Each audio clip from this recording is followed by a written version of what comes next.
Chris, that was obviously an important stand between you and Craig. Can you give us an idea of what you were saying to each other, because they didn't hold back with the short stuff? No, obviously, I think when obviously going to the crease and Australia were clearly on top. It was good to build a partnership with Craig. I thought he batted beautifully, to be honest, on debut in an Ashes Test match.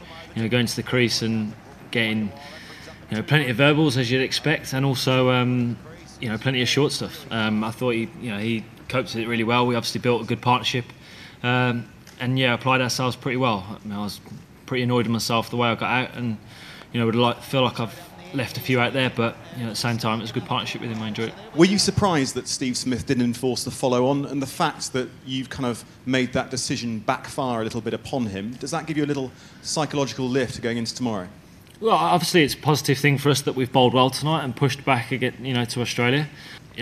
Thankfully we didn't. It's not a decision for me to make. That enforcing the follow-on can't be an easy decision as a captain. I suppose especially in a pink ball Test match when you go into an evening session, it must be tough, tricky decision. But I think it's really important that we did push back tonight, show some character, and it's great for us as a team that we did that. After Steve Smith survived the first review, what were you guys thinking as the second one was taking place, and how relieved were you when it went your way? Well, yeah, very relieved. I think the way DRS has gone this game for us, there's been a few that we thought were absolute dead certs to be 3 reds, and they hadn't. So I suppose to get a couple of umpires' calls ones were nice, really.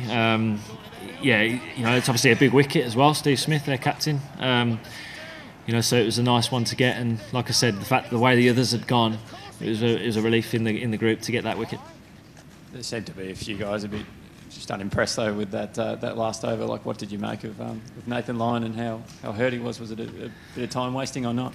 Yeah, look, a bit of time wasting. I suppose it's within the rules. I think if we're in the same position, I don't see why we'd try and do anything different.